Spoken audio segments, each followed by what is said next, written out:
find the actual right actors, fine tune the script as many times as possible. The actual right actor. Wow. You got a call that your car got broken into and your wallet got stolen. Think that he's an egotistical douchebag that has no sense of the world around him. Welcome back to another episode of the IndieFilm Insider podcast. Today we had another chat with Zach Dart and Angelina McClung. This is mainly a recap what we learned episode about the short film. Zach and Angelina play the two main characters, and we talked with them a lot about what their experience on set was. The film just dropped on the YouTube channel OrangeJuice Media, and we'll link that in the description below. Jake and I also talked about the lessons that we learned, including a couple of big ones that we will for sure be utilizing for our next projects, and we think you will find very valuable as well. The short is now live on the YouTube channel OrangeJuice Media, link down in the description. And without further ado, let's hop into this episode with Zach Dart and Angelina McClung. Hey, welcome back to the show. Wow, it's been so long. It really has. We saw the same outfits. It's been a few weeks, Yeah. right? Like, Yeah. We just had you guys back about a couple months after the first one. Exactly. Check that one out, link in the description. You know it. But yeah, after you guys have watched I Study People for a Living, this will just be a quick or not so quick, however long it'll be, video. Yeah, the police station's right there. Yeah. Well, I couldn't tell because there was a hedge. Yeah, they like their privacy. I see. Evidently, but yeah, let's do a quick reaction podcast type to your guys' reaction to the finished product. So we just checked it out about 10-ish minutes ago, and what were you guys' first impressions, your first thoughts? You know how we just talked about doing shorter clips instead of a one long clip? Because you forced me to, because you had me do it all in one take, you could sense the flow there. I feel like the flow of that monologue wouldn't necessarily be there if you had me do it in multiple different takes. Because there's a way that Callie is kind of like smirking the entire time that she's talking. And if you had cut, I feel like that little smirk wouldn't necessarily be as authentic. It loses its essence if you do it in different takes. And I think it's on the same point of when we had to go back and do the voiceovers. And now I see why you wanted to change the tone of some of them, because it worked way better with my reactions in the film itself. It worked better with the sound. It worked just like the flow. Exactly what you're saying, Angelina. It's all about the flow. And I think that really worked, and it stood out to me. Yeah, 100%. Yeah. And honestly, like with Callie's character, I kind of imagine Callie probably rehearsed that whole thing like every single day in the mirror. Yeah. So I think when it kind of comes out all at once, and that flow is there, it like actually like she's crazy. Like she's just as crazy as Preston, And I think you're seeing that come out in real time. Yeah. Did you notice what we cut in the film? Yeah, but I didn't feel like it took away from it. I enjoyed it. Yeah. My confrontation with him in the parking lot. I don't know if it, you got it. Yeah, we just cut an entire Blake's scene. first scene entirely. Yeah.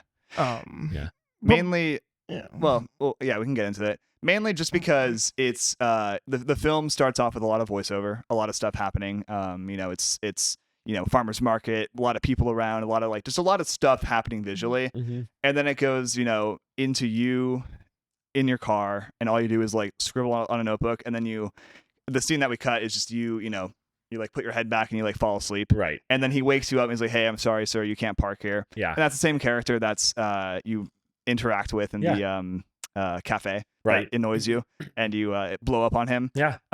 So we'll get into that too, about how that could actually affect the film later on with some interpretations. But 100%. The main thing was, it just sort of is, it's very slow. It's like 15 seconds of silence of just you like trying to sleep.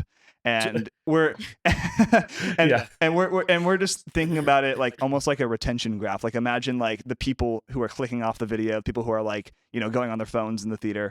That will probably be the time where that happens, because there's just not a lot going on. And you can get people interested in stuff like that if you have more time to build those things up. And it happens in the first like minute and a half, 2 minutes, Yeah, absolutely. So that's what we cut. And it's also like, I don't really know if that kind of stuff is warranted in a short film. Right? Like if you have 15 minutes to tell a captivating story. Yeah. You can't fuck around with 15 seconds or 20 seconds of a guy reclining his seat and with like like you can't do that. You already get that with this, you know, the smoking. You guys already did like the world building as well. Like it's not as essential as you thought, but that's okay. You know? And then I'm pretty sure for Angelina, for Callie's final monologue, I think in terms of like time it takes, I cut it down like 20%. Yeah. Just because like something we didn't anticipate at all with the first script is, if you imagine the two sections of the film from like Preston all the way up until he finishes his like stalking session, and then when Callie finally approaches him at his car, we thought it would be like, okay, so the first bit would take about like maybe 65-70% of the runtime, and then all that stuff would happen afterwards. Mm-hmm. From the point where we cut to him in his car eating the hamburger, that is the halfway point of the film. Yeah. Which is something we didn't expect at all. Mm-hmm. So it was, okay, if the third act of the movie starts halfway, it's like, okay, we have to find some way to trim it down and get the pace up a little bit. Yeah. Absolutely. Yeah, because we're not going to be able to like reshoot or like add an extra scene earlier to like balance it out. And the simplest and the cheapest way is to cut stuff. Yeah. And it's hard. It's hard to cut something out of the film, you know. Totally. Who's your baby? Yeah. Exactly. And then Yeah. also because we've watched it like probably hundreds of times at this point. I mean, And probably not that many. thousands, right? Sorry, Sure, yeah, thousands yeah. of times. Millions. We've watched it billions of times, and like when you're looking at it over and over again, it feels, once you cut something out, it feels weird to listen to it again because I'm like, it feels like it's missing something. Yeah. And you know, I've showed like my family, I've showed friends and stuff like the film, like the cut, just to see what they think and if they can understand it. Because that's one thing too with our films, we might be a little bit too vague, might be a little bit too, How does it read? you know, straight. Yeah, exactly. Trying to see how the audience interprets it. And it does, even now it still kind of feels a tiny bit weird to me. But I think if most people don't notice it, then it's not an issue. I think the only people who are going to notice are going to be like me and Owen because we've seen the whole thing. Exactly, because you've seen it that many times. Yeah, trillions. Right. Yeah. So coming back to it, it's been a while. It's been we wrapped in April 21st. Yes. April 21st. The big days were April 5th and then 8th. Yeah, 5th, 8th, and true. 21st. Yes. So it's been that long since you guys have, you know, been on the set.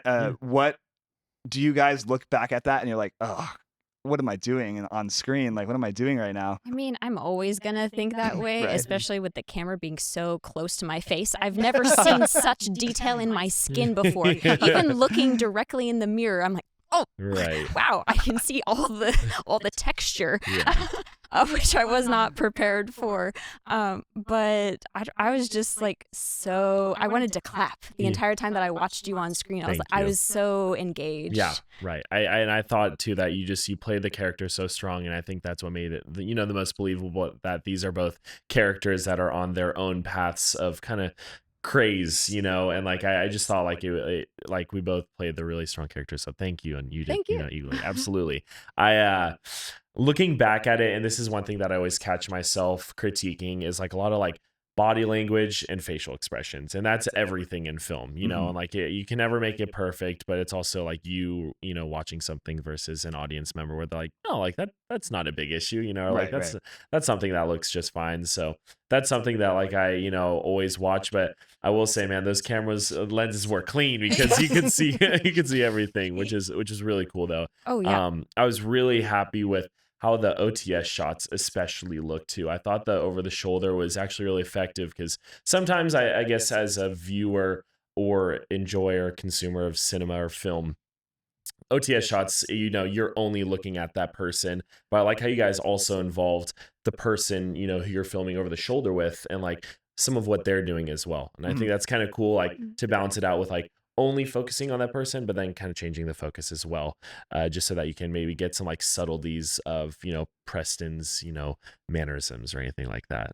Yeah, this was a very difficult production for us. It's the longest we've done. It was 7 days with basically 25 plus people involved, which was a bit unprecedented. That was not intentional. That's just kind of how it happened. And 7 days is a bit of a stretch. It's more like 5, right? Like 5, 4-ish, 5-ish, right? 5. Or like a full day. So like there were like just like actual because there were 2 days where it was just Owen and I and like an actor. Or was it 2 days of that or 1 day of that? 1 day of that, and then 1 day of that. But it was over the span of a month, though, so it's not like you shot 5 days straight. Right, exactly. Yeah. And that definitely helps. And I think usually there's a possibility with a short film that it could take like months to film.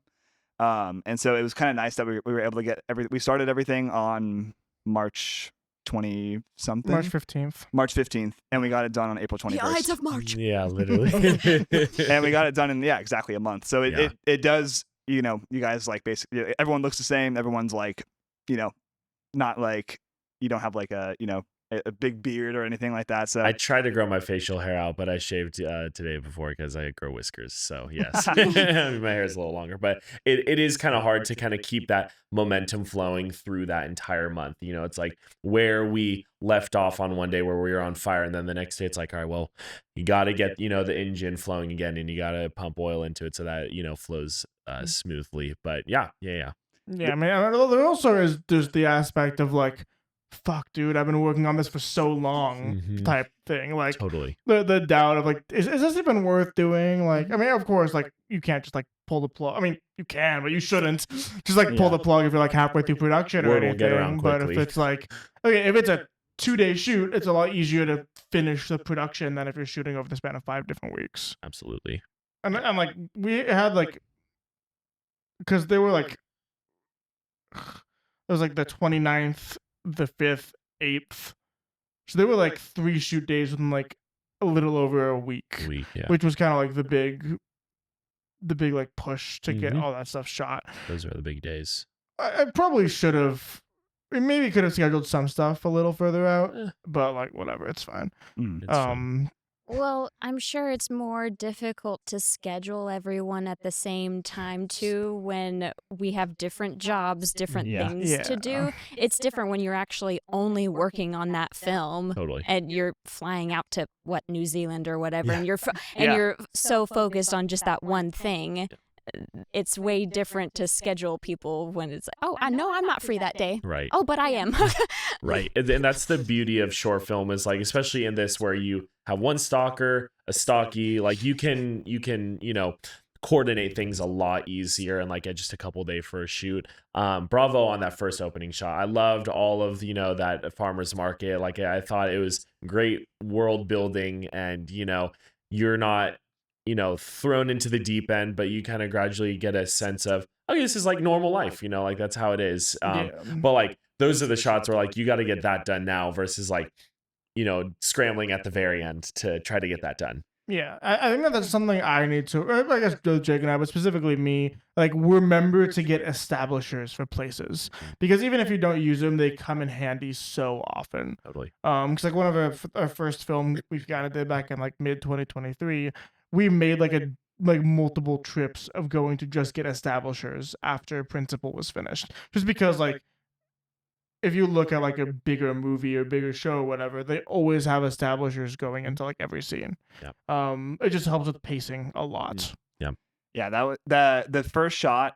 I did envision it before we started shooting, and it came out pretty much exactly the way I thought. Good. I wanted it to be like, a lot of stuff going on, chaotic. And I think that it sets the tone well because I almost imagine it being like a visual representation of like what's going on in Preston's mind. Yeah, exactly. Absolutely. And I think that the first couple shots actually in a film are very, very important. And one aspect of it too, I don't know how well this plays off, but the voiceover in the beginning and following, Marcus in the beginning, it's supposed to be like a fake out kind of, because it's like, oh, is it this guy who's talking right now? Is he walking through the farmer's market like with all these people? Is he studying people? And then it does that shot where he walks into his house and then it's like, wait a second, okay, he's not the main character. And then it pans to this dude, in his car, looking over, and you can see him in the mirror. And that shot also came out pretty much more or less how we thought. It was a bit different. Like, we had some different ideas for how to pull it off, but I think it came out pretty well. But I think the intro.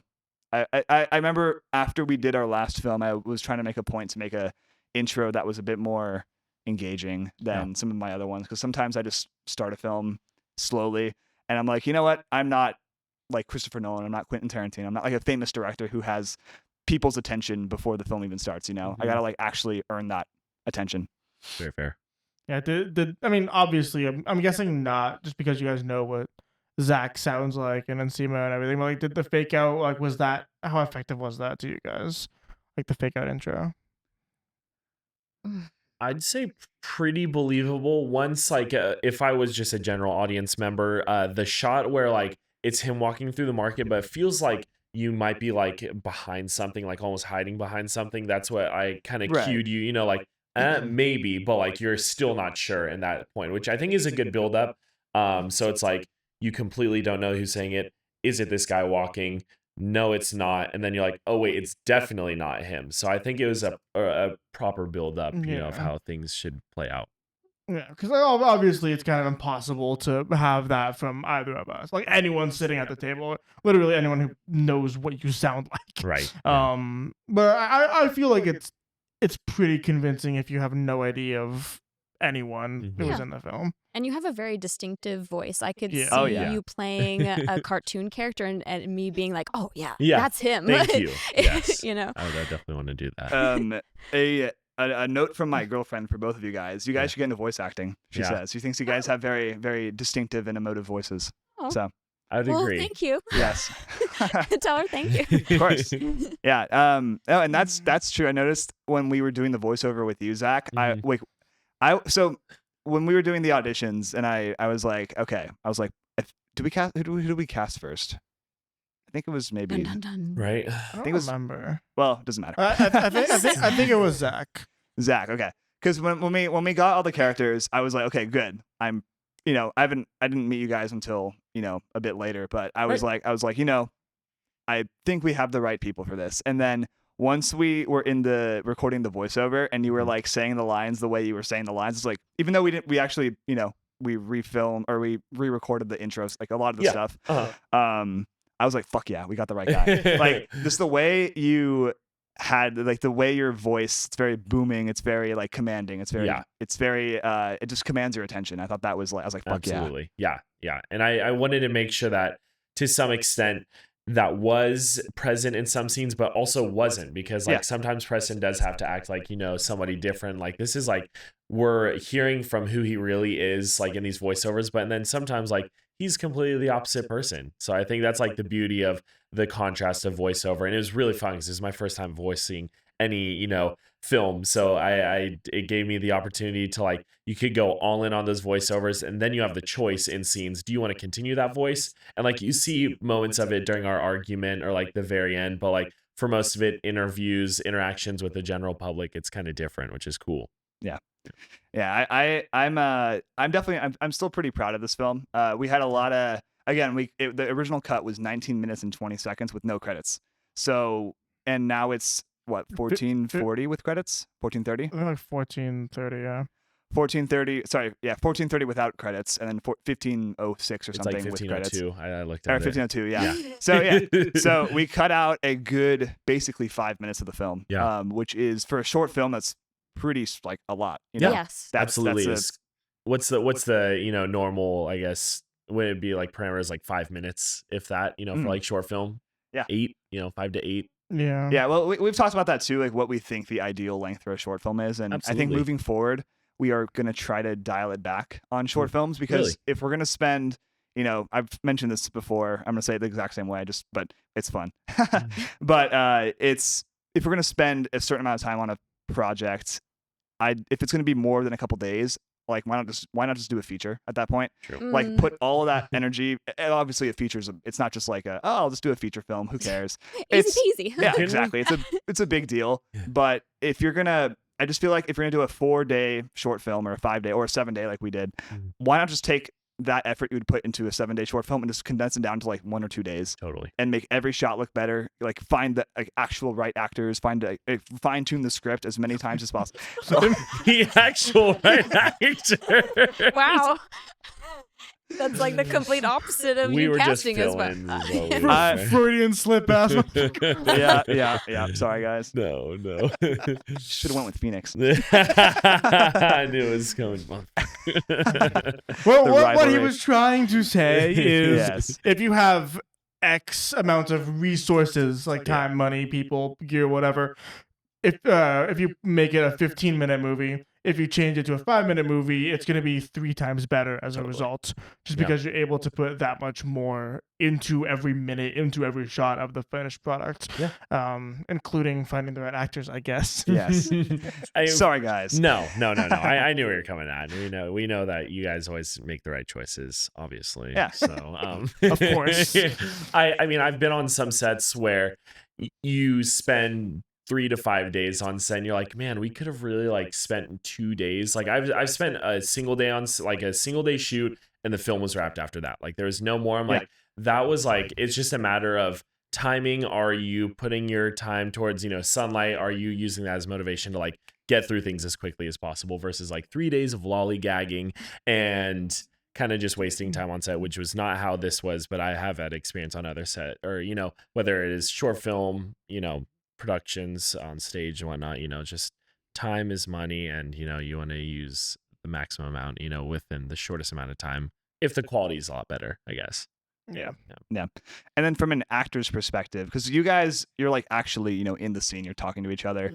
You're not really seeing the camera and what the camera sees. So is it kind of weird to watch it back now and be like, oh, that's what they were like filming? Because I mean, I know you were like kind of a bit wowed by your close up. Yes, because the camera was probably as far. Oh, so sorry. It was about as far away as the camera is right now from in the office scene. And so when I saw myself so close up, I was like, oh wow, they really zoomed in. Yeah.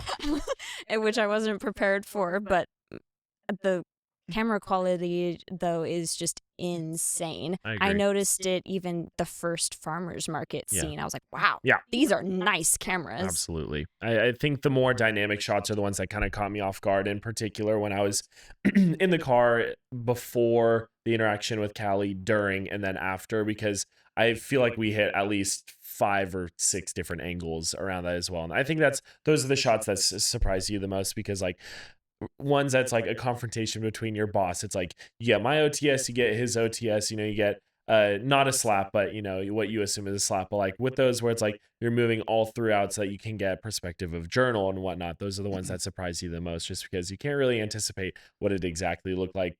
I mean, you guys tell us like, okay, move your hand 3 inches because you keep covering up the name. Like you understand like what those shots are like, and I totally get it. And I think you guys framed those right too, because I can see how like you could just block it all off and then like you can't see the name or anything. Like it loses its essence. That was me withholding the pill bottle. Oh yeah, you're like my finger kept on. She was going like half an inch up or down. It's like, okay, that's not gonna work. And you go up. Wait, that's a little too far. When you go like funny. This, yeah, it's just like when it's stuff like such as a close up shot. Yeah, you just have to be really precise with it. 100%.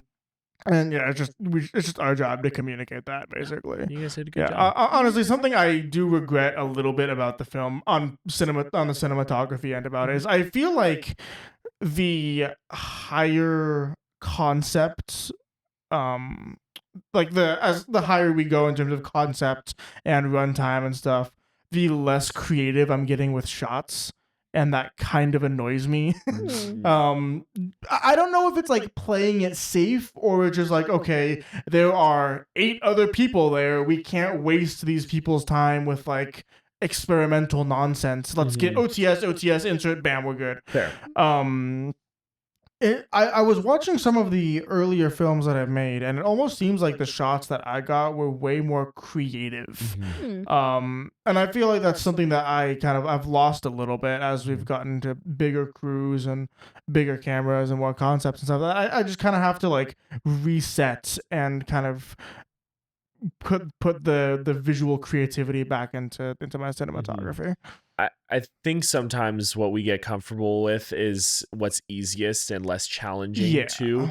And I would say, I mean, if it would be any advice, it's like, just, go back to, what you were doing beforehand, but like also like, don't be afraid to like get, movement in it as well. Cause like sometimes like stagnant shots, like I think the coolest shots are like the moving, and they're also the hardest ones, the one that we did in the park with us walking. It's like you said that it was super difficult and it looked really difficult too, but I thought it turned out to be one of the better shots, because of that. Yeah, one of my favorite ones too is right after Marcus sees you in the backyard. It's the dolly push like in. Absolutely. Yeah, Yes. same with the pull out on like when it gets to the back of Angelina's head from her POV in the montage sequence. Totally. It just like looks really cool.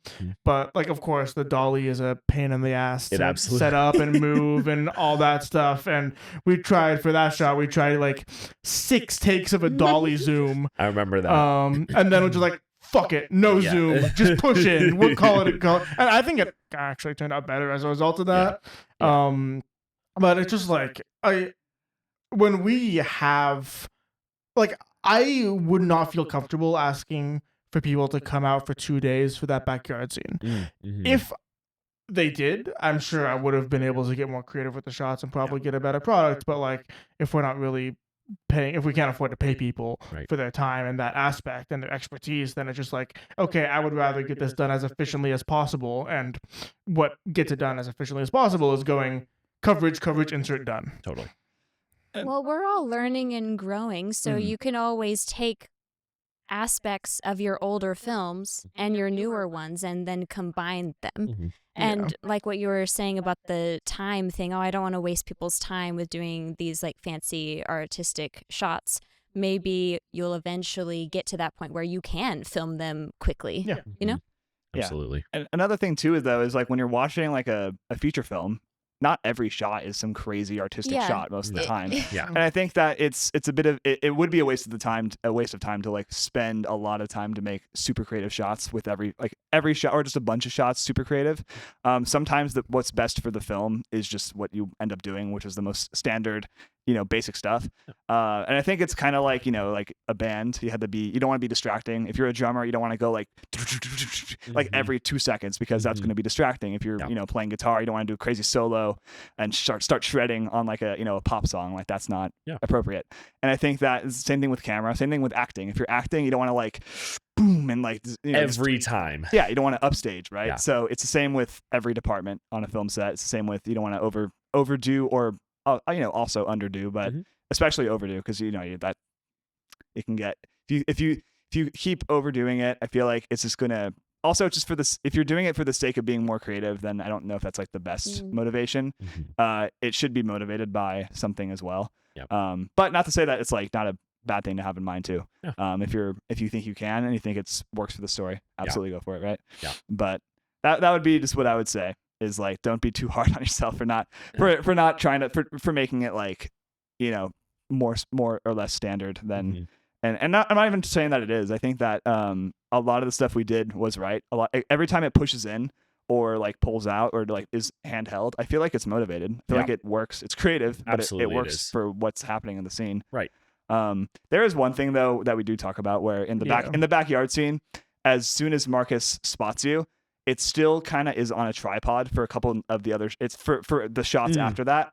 And there's it should be more handheld to add to the, the grit and the like urgency of the situation. Sure. So that is maybe one thing that could be definitely improved. But I think more or less it's not really about like, I don't think you've really lost the creativity. I think you just have not at all. You've I don't think you necessarily need to like fully go inserting like stuff like that all over the place, Sure. That's why we do these films, like we learn and like I hope I die, a person that's still learning. It's like you don't reach a point where you're like, I know everything, I am better than everyone, I'm done, so it's always good to be learning from those sort of things and you take it and you learn from it. Like mobilizing a camera is such a unique thing because like you want to like almost put it like in the perspective of the person itself. So I understand and agree with what you're saying, but it's like just for next time, Yeah.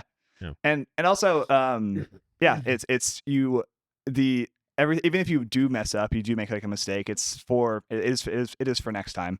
And that was another thing with learning is breaking so many flies.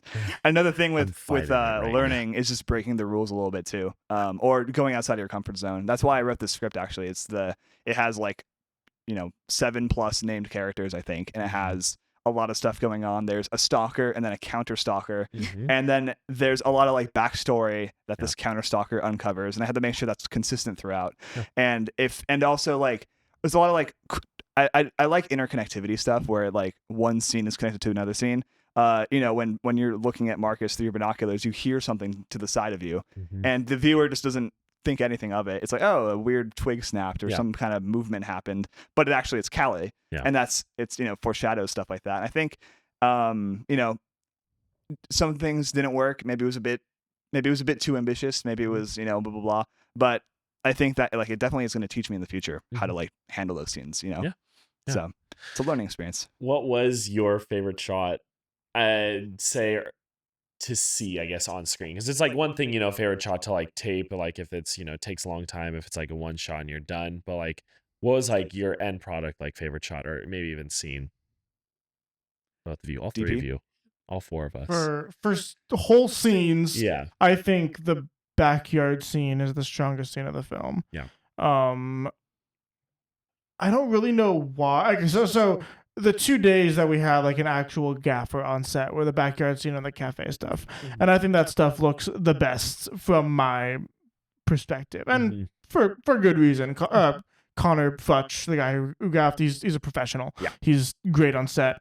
Same with is. Dean and Evan, his two grips that he brought with him. They're amazing. I would say backyard just because I think it's the most, I don't think cohesive is the right word, but just like stuff happens. Dynamic. It's dynamic and you can tell exactly what's happening.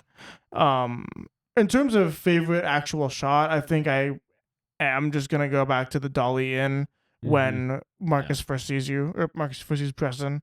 I'm trying to think through again to see if I can find another one that would be up there, but I would just, initial response would be that. Yeah. For me, I would honestly, like, that's the first thing I thought of was that shot, but I really don't know. It's hard to say. There's a lot of stuff we tried for this one, and I don't know. I do like the shot where you're looking at what's I'll just say Graham. Oh, Alexander Vogel. Your new victim. The runner. Say. Yeah, the Mr. If you're bald, put a shirt on. Which we changed. We actually did change that line because I think it was originally like pink shorts on a grown man is not a good look. Yeah. But he did not show up with pink shorts, so we just changed it to we just insulted him because we went to straight up insulting his cool, appearance. Man. It's good. Exactly. Even mine was still whore. So casually too. Also, yeah, I thought you were aware of that. That's my bad. Oh well, no, I mean, I read the script. I just forgot. I forgot completely, and it was so funny. It was an honest reaction. It was so good. It was so funny. And it's also just compounded because the shot is literally just you talking with your coworker. I know. Oh, he's like, whore. Early, what did she do?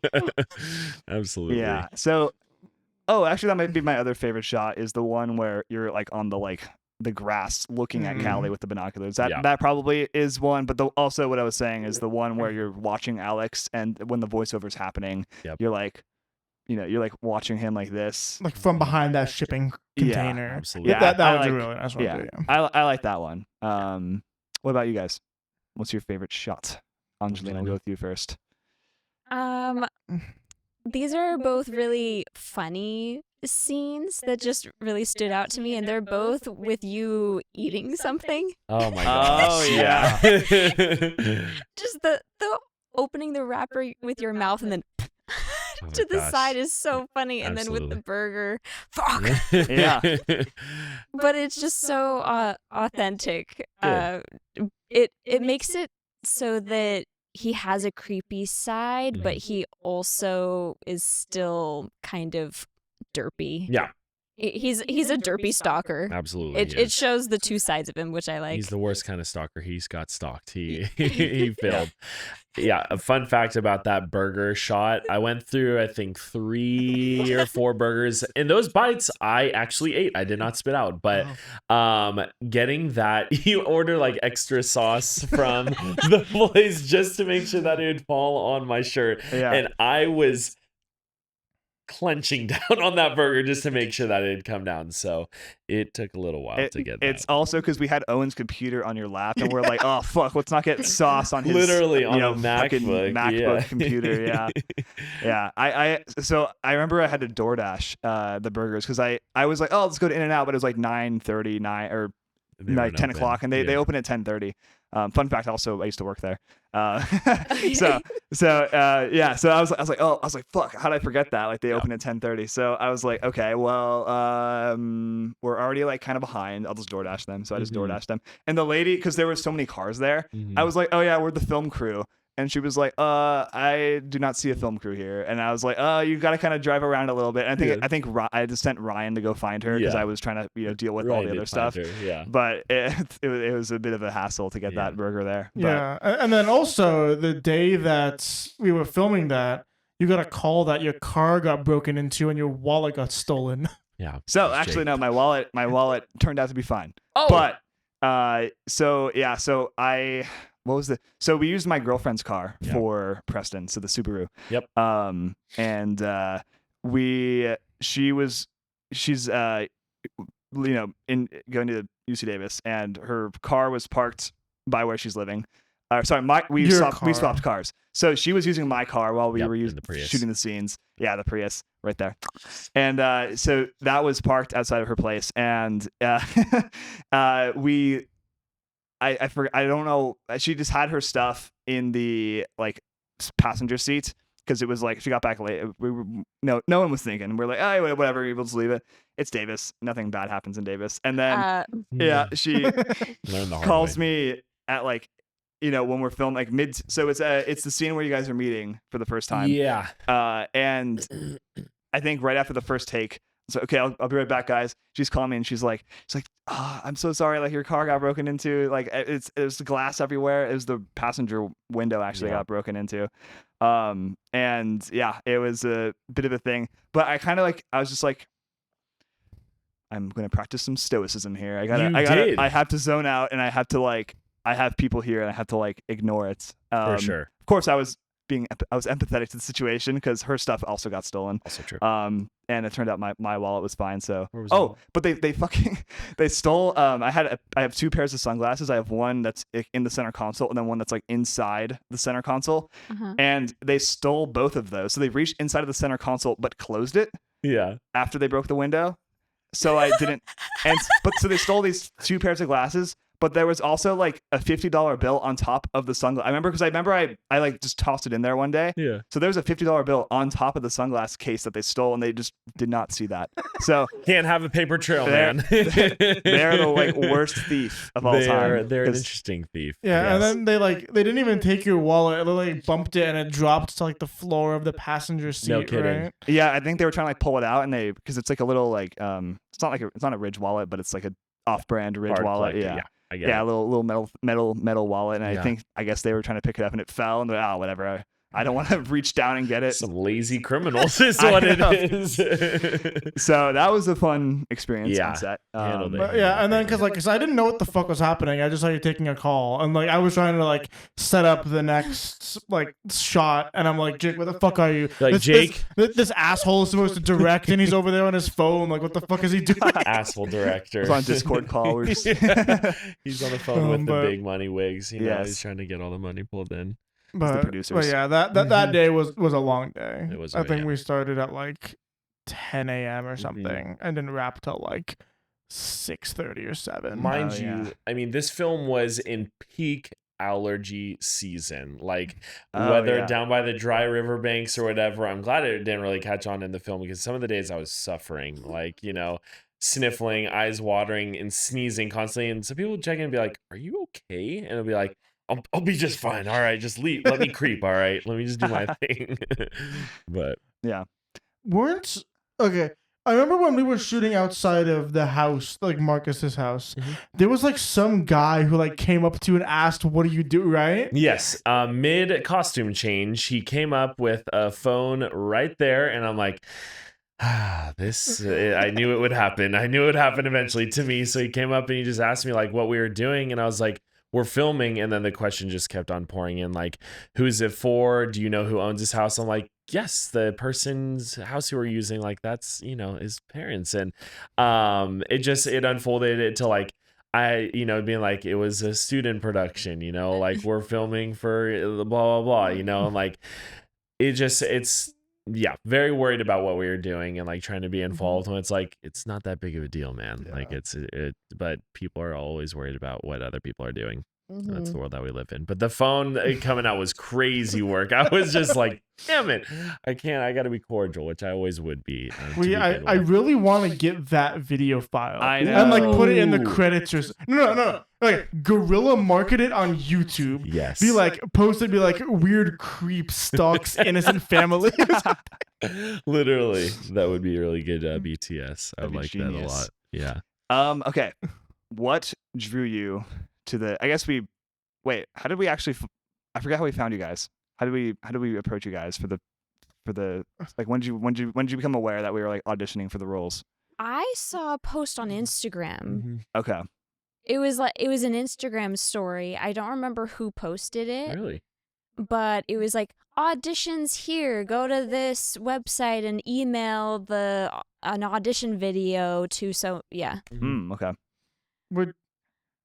I'm trying to, because you didn't follow either of us. No. Because I know Jake, I, and Ryan posted it.